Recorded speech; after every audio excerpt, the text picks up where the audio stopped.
Now, welcome back to the Prospect Hut, and hopefully you like this video. We'll talk about what happened last week in the Mets minor league system.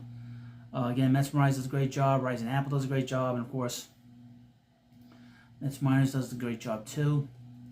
And we get a lot of this information from them. Once in a while, I'll go and just search out the box score. But here's from last week.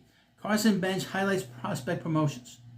And I expect a lot of promotions coming up very soon, in the next 2 to 3 weeks.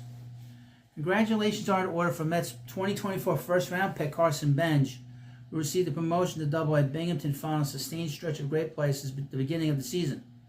Joining Bench and earning promotion are Jacob Reimer, who go with Bench to Binghamton, and Colin Houck, whose spectacular recent play earned him a promotion to High A Brooklyn. Relievers Luis Moreno and Alex Carrillo are headed to AAA, and reliever Brian Metalor will be added to the Binghamton roster. Keep an eye on Alex Carrillo, because maybe the Mets will call him up. I would mention the Mets have not made it official as I do this video, but they have promoted Jonathan Pintaro, who's a top 30 prospect, 27 years old, very unusual. Mets picked him up from the Independent League in Montana, all places. AAA, start there. The Syracuse Mets lost their third straight series this past week, dropping 4 of 6 against the Jacksonville Jumbo Shrimp. It's been the first half of the season for Syracuse, who was 31-44, and 7th out of 10 teams in the National League East Division. This is probably the Mets' worst team, but it's going to get better. There's a lot of prospects that are going to be getting promoted and playing in AAA. Luke Ritter had a fantastic week at the plate, tying for the team lead with 6 hits. Ritter recorded 2 doubles on a home run, 2 RBIs, and 3 runs. Despite owning a 730 OPS for the season, Ritter has swung to an 879 OPS over his last 29 games. He had a horrible start to the season. Gilberto Celestino and Yanni Hernandez also looked good, demonstrated strong plate discipline. Celestino went 5 for 14, while Hernandez went 6 for 12. Sean Manaea had a strong rehab appearance for Syracuse, allowing a run over at 5 1/3 innings, but they found like loose bodies in his elbow, and they kind of put his return to the major leagues back. So he's going to miss 2 to 3 days, and hopefully the Mets will get him back. He had to get a cortisone shot in his elbow, and then at some point next week he'll get back on the mound. Keep our fingers crossed on him. Brandon Waddle made 2 appearances, including 1 start against Jacksonville. In his first appearance of the week, Waddle allowed 1 run, struck out 5 over 2 2/3 innings. In his start, Waddle tossed 4 2/3 innings, scoreless, striking out 4. Waddle has been solid whenever pitching for Syracuse, on a 3.72 ERA in 11 appearances. Nolan McLean continued his AAA success with a start of 2 runs over the 5 innings with 6 shutouts. Over 8 appearances and 6 starts since joining Syracuse, McLean has a 2.68 ERA. Overall, his ERA is a stellar 2.19. He's had an excellent season. He really has. Double-A Binghamton. The Binghamton Roma Ponies split their 6-game series with the Harrisburg Senators in a very even series that saw them score 28 runs and give up 29. The Roma Ponies hold a 10-game lead in the Eastern League Northeast Division at 45-22, and it's going to get better. They're going to be a real powerhouse once Bench and Reimer get their feet wet. Nick Morabito had a stellar week as he continues to improve upon his rough start to the year. Morabito went 10 for 23 with 3 doubles, 7 RBIs, 3 walks, 5 stolen bases, and 5 runs scored. Morabito has recorded a 928 OPS in his last 36 games to bring his season OPS up to 804. He will be getting a promotion soon. A guy who began a promotion long before that is Jed Williams. He also had a good week despite cooling down a bit. He went 7 for 22 with 2 doubles, 6 walks, and 3 stolen bases. He also led the team with 7 runs scored. His OPS for the year is now 921. Excellent. He will be going up to AAA very soon.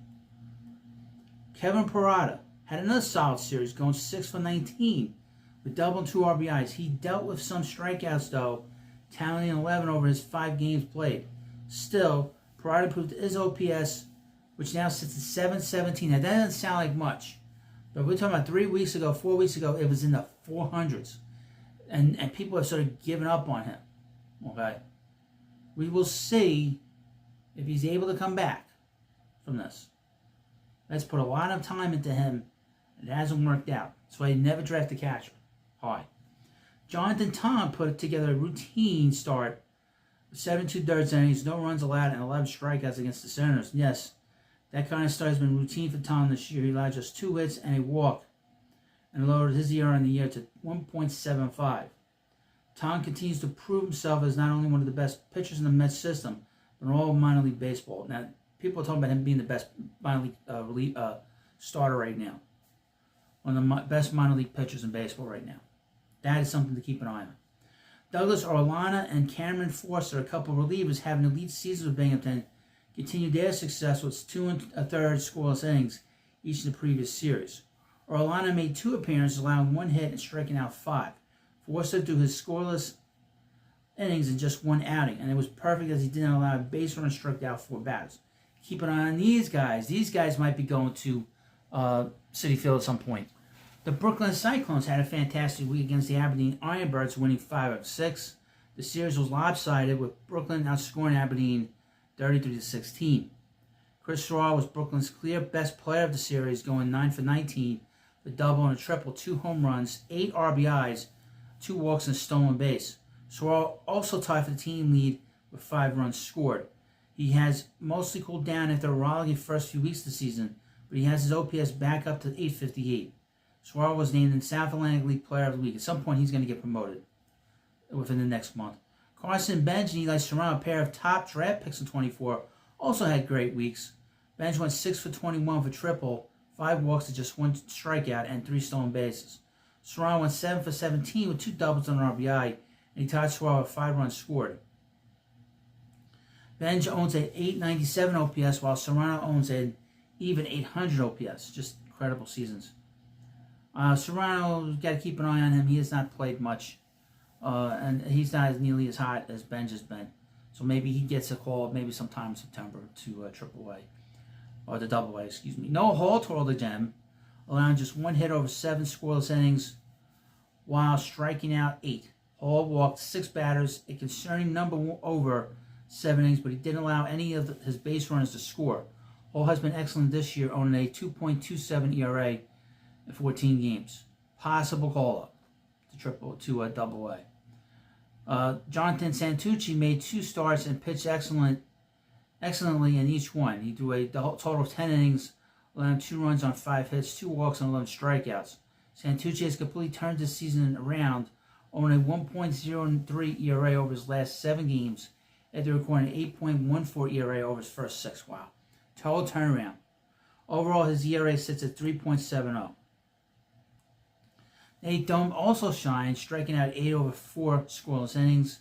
Selected 1 round after Santucci in last year's draft, Dome owns a 2.50 ERA in 13 starts, including a 1.64 ERA and 6 starts with Brooklyn. I would mention that the Mets last year drafted a lot of college pitchers, a lot.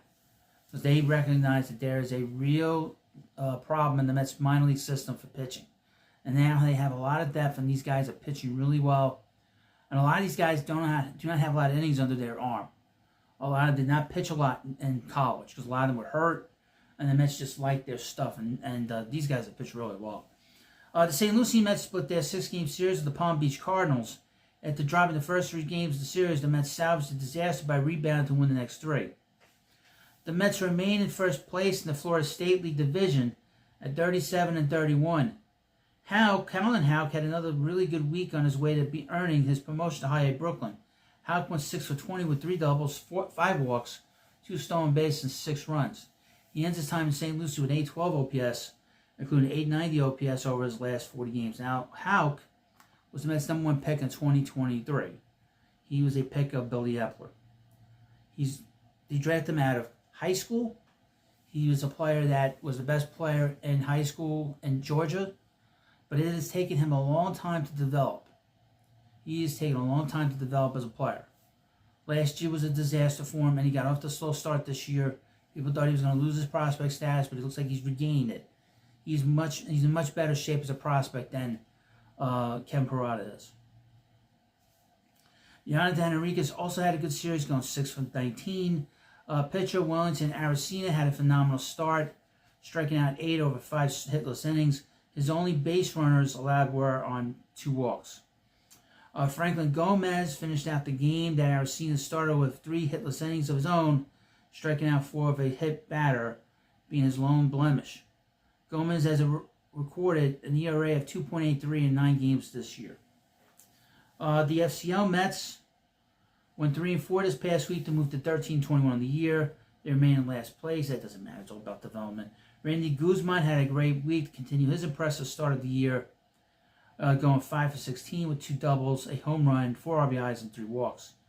The 20-year-old who signed with the Mets in 22 owns an 883 in 30 games. Jace Hampson made 2 impressive starts, allowing 1 earned run over 8 innings while striking out 9. The 18th round pick from a year ago has a 2.52 ERA and 8 appearances with the FCL Mets. That's another example of a pitcher that didn't pitch much in college, and Mets selected him and just let him pitch and staying healthy. The DSL Mets Orange went 3-2 this past week to move their record to 10-5. Meanwhile, the DSL Mets Blue also went 3-2 and improved their record to 5-10. All eyes are on Elian Pena, who appears to be settling in after having a long hitless streak to begin his professional career. He didn't have a fantastic week, but he went 4 for 16 with 2 doubles, 5 walks, and 2 stolen bases. Despite hitting a home run in a game 2 weeks ago, it is not yet attributed to his stats due to that game being suspended and continued at a later date. As of now, he has a 432 OPS through 15 games. So that's it. That's the story. And of course, please like this video. Of course, subscribe to the Prospect Hub. I have plenty of stuff on here. And thank you for watching, and I'll see you later.